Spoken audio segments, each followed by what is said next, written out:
Shalom, selamat pagi. Senang sekali boleh kembali melayani di ibadah kedua yang sangat padat. Hati-hati ya, harus tetap prokes. Walaupun sudah booster mungkin ya kemarin ya. Baik, saya akan mengajak kita untuk melihat beberapa firman Tuhan tentang tema yaitu delight in King's Word. Atau bersuka di dalam perintah-perintah Sang Raja. Dalam titah Sang Raja. Saya akan aja lihat dari Mazmur 1 ayat 1 dan 2. Saya baca ayat 1, Bapak Ibu baca ayat kedua. Berbahagialah orang yang tidak berjalan menurut nasihat orang fasik, yang tidak berdiri di jalan orang berdosa, dan yang tidak duduk dalam kumpulan pencemooh. 2.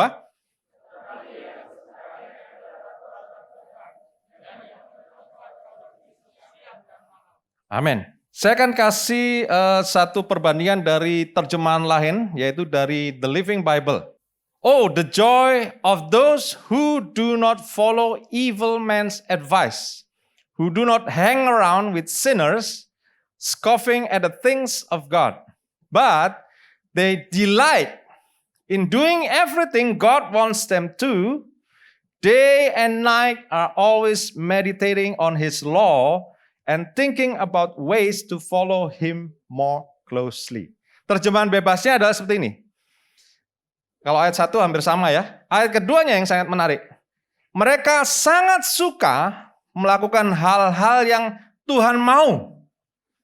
Bukan mau mereka, tapi maunya Tuhan.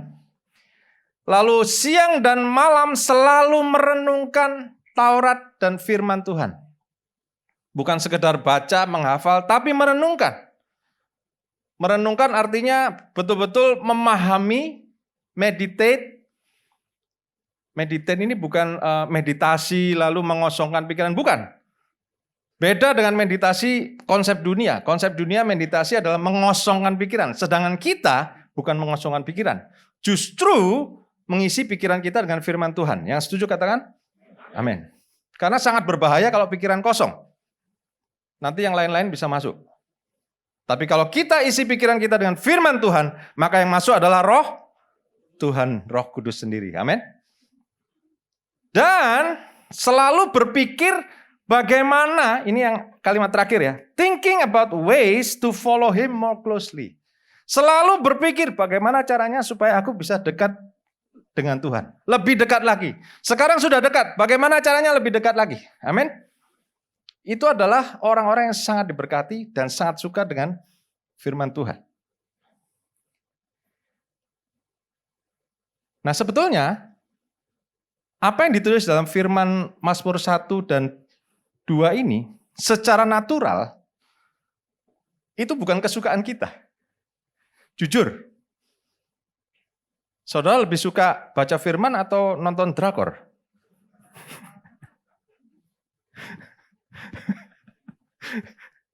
Kita jujur aja, kita santai ya, kita santai. Ke gereja nggak usah serius-serius.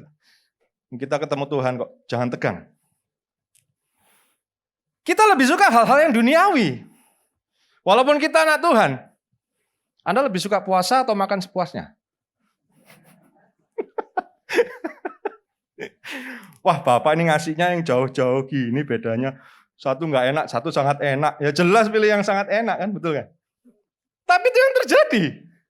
Kita sangat mudah untuk tergoda sesuatu yang sangat kedagingan. Kita tidak mudah tertarik dengan hal-hal firman Tuhan. Maaf, bahkan kadang pendeta pun juga. Jangan dipikir pendeta suka puasa. Jujur ya Pak. Jangan bongkar ya. Terpaksa saya bongkar nih. Soalnya jujur saya sendiri juga lebih suka makan sepuasnya daripada puasa. Makanya saya bisa berani tanya sama saudara. Lebih suka memberi apa menerima? Nah, jadi ayat ini sebetulnya sangat sulit. Kenapa? Kesukaannya ialah Taurat Tuhan. Gak ada orang suka Taurat Tuhan. Perintah Tuhan. Jangan ini, jangan itu. Gak boleh ini, gak boleh itu. Hati-hati. Gak ada orang suka. Tetapi kita bisa belajar untuk menyukai Taurat Tuhan. Bagaimana caranya? Nah, pagi ini saya karena waktu yang terbatas, saya hanya akan ambil dari ayat 1. Tuhan memberikan kunci bagaimana supaya kita yang walaupun anak Tuhan, sudah penuh Roh Kudus, sudah terima Tuhan Yesus, tetapi masih di dalam dunia, masih hidup secara daging, bukan berarti kita kedagingan ya, tapi kita masih ada daging nih. Kita masih perlu makan 3 kali sehari. Kita masih perlu pakaian. Kita masih perlu bekerja. Kita masih perlu kebutuhan ini dan itu. Bagaimana supaya kita sebagai anak Tuhan bisa bersuka di dalam firman Tuhan? Bisa bersuka di dalam Taurat Tuhan. Kuncinya ada di ayat 1. Ada 3 orang yang harus kita hindari. Ada 3 jenis orang yang harus kita hindari bergaul supaya kita bisa senang dalam Taurat Tuhan. Di situ ada tertulis. Yang pertama orang apa? Orang fasik. Yang kedua, orang berdosa. Dan yang ketiga, pencemooh. Nah, 3 orang ini harus kita hindari. Supaya Anda bisa melakukan yang kedua. Kalau Anda terus-menerus bergaul dengan orang yang pertama, sangat sulit untuk Anda bisa ke ayat yang kedua. Anda lihat di sana ada progression. Yang pertama dikatakan begini, tidak berjalan menurut nasihat orang fasik. Setelah berjalan lalu berdiri. Setelah berdiri lalu duduk. Nah, Anda lihat kalau Anda salah bergaul dengan orang-orang seperti itu, Anda akan jadi orang yang sangat tidak produktif. Anda akan jadi orang yang suam-suam kuku. Anda tidak lagi menyala-nyala buat Tuhan. Karena awalnya Anda berlari, Anda melayani Tuhan dengan sungguh-sungguh, Anda berapi-api dalam Tuhan, lalu ketemu orang-orang ini, Anda jadi berjalan duluan, berjalan dulu. Setelah berjalan, kok enak ya secara daging, akhirnya stop, berdiri. Setelah berdiri, nanti Anda duduk. Kongko-kongko. You know kongko-kongko? Ngopi. Maaf, saya tidak bermaksud menyinggung pengusaha kopi ya. Saya sendiri juga suka ngopi. Tapi hati-hati, dengan siapa Anda duduk ngopi. Karena kalau Anda salah duduk dengan orang yang seperti itu, Anda akan kehilangan berkat di ayat kedua dan ketiga nanti. Mari kita lihat, bagaimana sih kita bisa membedakan ketiga orang ini. Nah ini, saya kasih dulu quote dari saya, bukan dari firman Tuhan. Ketika kita membatasi diri kita sedang membebaskan Tuhan dalam hidup kita.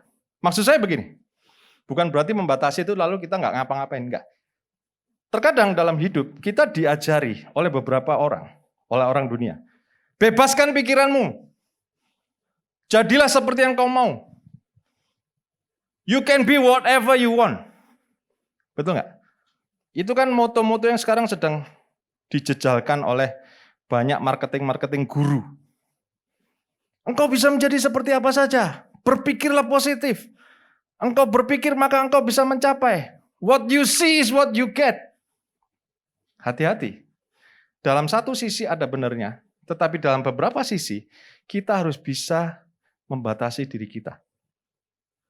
Bukan berarti kita membatasi Tuhan. Justru karena kita membatasi diri kita, kita tahu limitasi kita tahu kelemahan kita justru membiarkan Tuhan bekerja dalam hidup kita. Amin.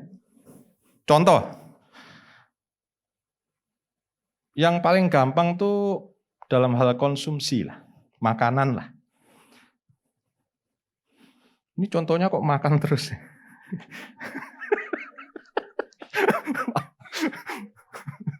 Karena saya suka makan.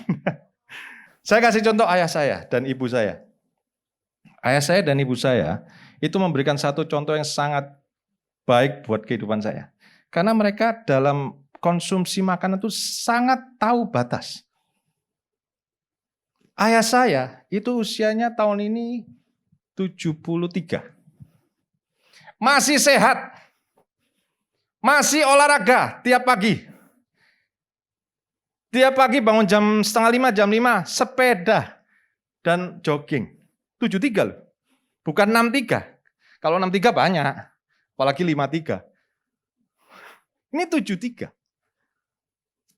Saya aja kalah. Saya berusaha. Nah yang saya pelajari dari ayah saya adalah Dia sangat menjaga dietnya, makanannya. Orangnya sangat disiplin. Sarapan jam 7, makan siang jam 12 sampai jam 1, makan malam jam 6 sampai jam 7. Sampai hari ini. Bukan cuma jamnya, yang dikonsumsi pun sangat dijaga. Tapi akibatnya ketika dia membatasi dirinya, ketika dia tahu limitnya, bahwa makan itu secukupnya, sampai hari ini beliau bebas dari penyakit. Umur 73 paling cuman darah tinggi itu pun nggak terlalu sampai 200, enggak. Ya normal lah, orang umur 70 kan tekanannya pasti naik lah, 135, 140, itu normal. Tapi nggak ada sakit jantung, diabetes, nggak ada. Kolesterol normal. Itu semua karena dibatasi. Justru karena dia membatasi, justru karena kita membatasi, maka Tuhan bebas bekerja. Akibatnya apa? Dia nggak ada pantang makan. Sampai hari ini pun, saudara ajak dia makan apapun, oke. Tapi justru orang yang nggak membatasi diri, sekarang harus berpantang, betul nggak? Coba kalau Anda makannya nggak dibatasi, masih muda. Oh saya masih muda, masih 20, 30, makan sepuasnya. Makan misalnya seafood, makan B2, Anda tahu ya B2 ya? Sapi pendek. Sapi tapi pendek. Kalau Anda nggak batasi, kolesterol pasti naik. Dan akhirnya sekarang Anda harus membatasi diri, betul nggak? Jadi ada hal-hal yang ketika kita membatasi diri, justru Tuhan bekerja lebih dahsyat lagi dalam hidup kita. Ketika kita membatasi pikiran kita tidak memikirkan hal-hal yang dilarang, tidak melakukan hal-hal yang dilarang, justru Tuhan bisa memakai pikiran kita dan hidup kita dengan lebih maksimal. Yang setuju katakan amin. Baik, orang yang pertama yang disebutkan adalah orang fasik. Bahasa asli dalam bahasa Ibrani adalah rasha, yaitu orang yang secara moral itu tidak baik. Secara moral, moralnya jahat. Dia nggak mau belajar etika. Dia melanggar peraturan, sengaja melanggar. Orang sudah dikasih tahu masih melanggar. Jangan bergaul dengan orang seperti itu. Orang yang suka melanggar itu contohnya di Bilangan 16 ayat 26. Nah, ini adalah cerita di mana Musa berkata kepada orang Israel, jangan ngambil jarahan. Ada satu kota yang diserang, saya lupa namanya kota apa. Kalau nggak salah Amalek kalau nggak salah. Itu jangan ambil jarahan. Sudah dikasih peringatan, masih ada lagi yang ngambil. Nah itu kata yang orang fasik ini adalah orang yang melanggar. Akhirnya kena hukuman mereka, ditelan bumi. Lalu orang fasik yang lain definisinya adalah di dalam Ayub 15, ini saya ambil dari kata yang sama dengan kata orang fasik. Orang jahat yang menindas sesamanya. Jadi kalau ada orang yang suka membuli, suka memperalat temannya, saudaranya, jangan kumpul sama orang seperti itu. Amin. Itu namanya orang fasik. Orang yang jahat secara moral. Dia nggak berperi kemanusiaan.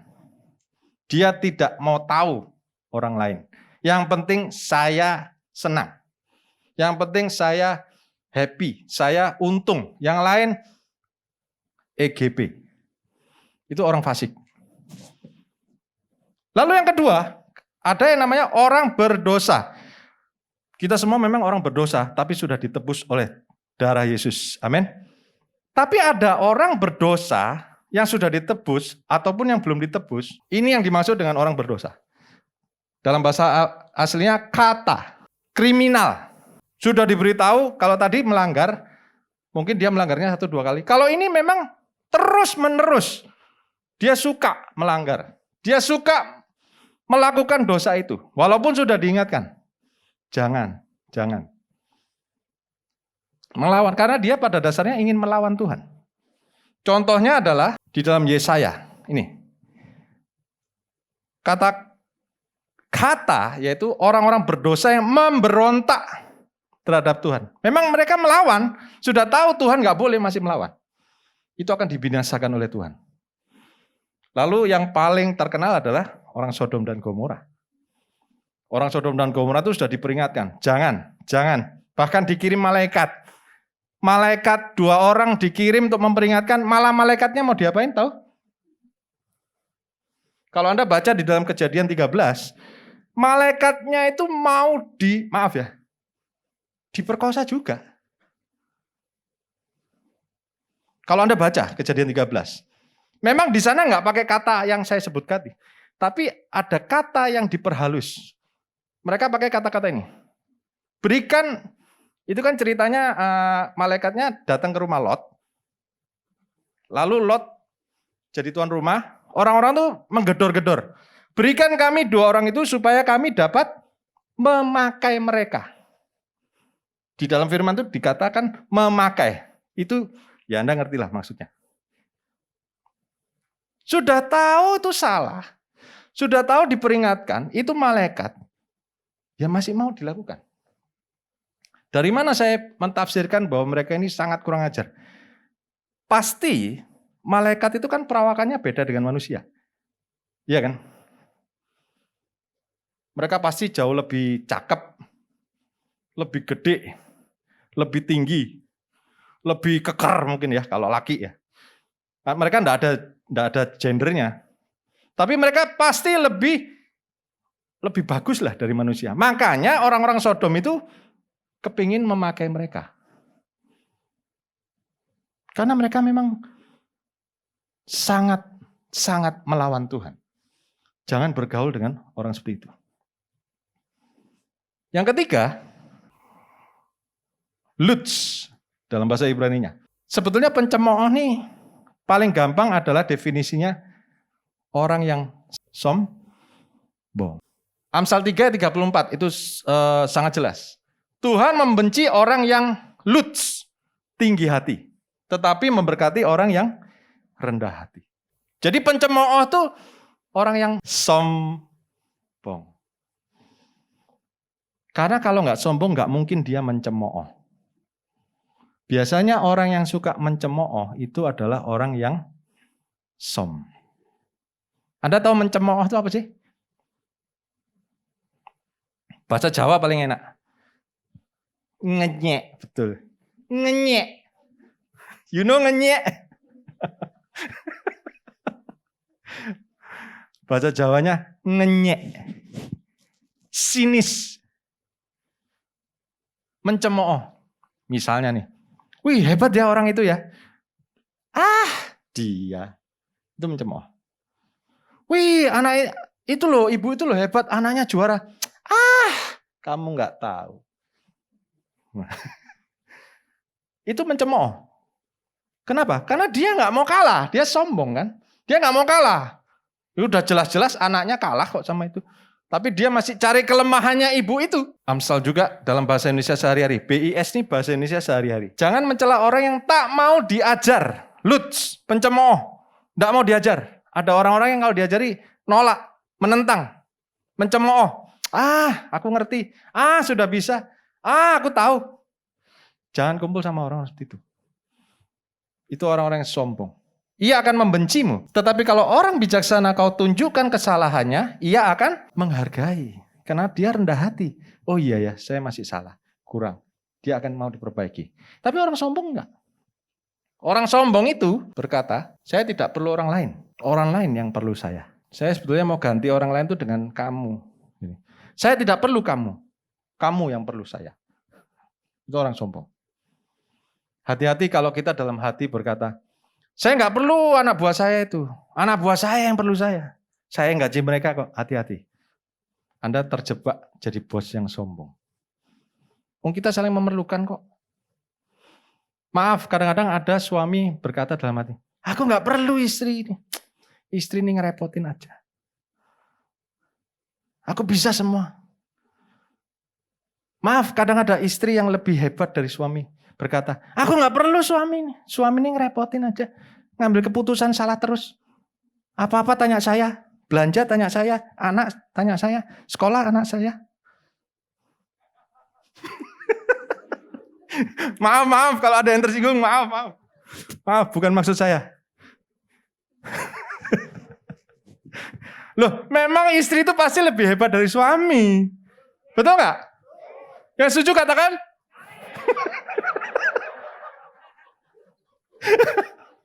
Loh, namanya aja istri itu penolong, betul nggak? Yang ditolong dengan yang menolong lebih hebat mana? Ya sudah lah, tapi jangan sombong. Istri-istri jangan sombong, suami tepuk tangan.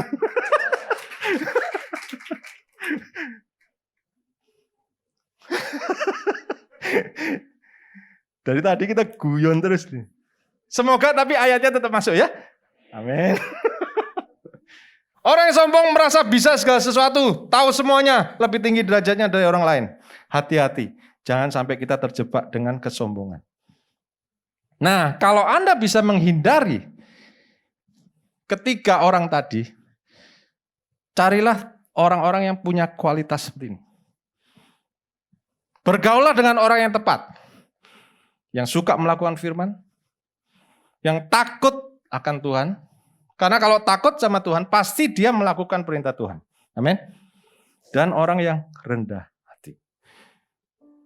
Loh Pak, berarti saya nggak boleh berteman dengan orang-orang yang tadi itu. Berteman boleh. Mungkin Anda satu kantor dengan dia. Mungkin Anda satu rumah dengan dia. Mungkin itu saudaramu. Tapi jangan bergaul. Beda, bergaul dengan berteman. Kalau bergaul tuh Anda makan bareng, jalan-jalan bareng. Carilah teman yang kriterianya seperti ini, yang Anda bergaul. Kalau terpaksa Anda ketemu, ya nggak apa-apa. Tetap harus berhubungan. Mungkin Anda punya customer, Anda punya bos yang seperti itu, ya nggak apa-apa, memang harus. Tetapi dalam pergaulan itu Anda berdoa, Tuhan, aku percaya Kau memegang segala sesuatu. Kalaupun bosku tadi menunjukkan dia orang sombong, melawan firman, tidak takut firman, Tuhan, aku percaya Engkau bisa memberikan bos yang baru kepadaku. Amin. Ya mungkin Anda harus bertahan, Anda mungkin harus cari bos baru, saya nggak tahu. Itu adalah perintah Tuhan kepada Anda masing-masing. Tapi jangan bergaul. Jangan memberikan banyak waktu. Ada banyak orang yang gini, saya takut nanti kalau saya nggak dekat dengan dia, saya kehilangan job. Saya takut kalau saya nggak baik-baik sama bos itu, saya nggak dapat klien. Saya nggak dapat order. Lalu Anda bergaul, diajak makan, mau. Diajak sepedaan, mau. Loh memang sepedaan sehat ya. Tapi pilihlah teman bersepeda. Kan nggak harus dengan orang-orang yang melawan Tuhan. Amin. Kalau kita bisa bergaul dengan orang-orang yang kualitasnya seperti ini, maka ayat yang ketiga akan menjadi bagian kita. Mari kita bangkit berdiri. Kita baca sama-sama ayat ini. Lanjutan dari Mazmur 1, ayat yang ketiga. Kita baca sama-sama, 1, 2, 3. Ia seperti pohon yang ditanam di tepi aliran air, yang menghasilkan buahnya pada musimnya, dan yang tidak layu daunnya. Apa saja yang diperbuatnya berhasil. Amin. Orang yang takut akan Tuhan, orang yang menghormati Tuhan, orang yang mengasihi firman Tuhan, dan hidup dengan rendah hati, pasti akan berhasil. Amin.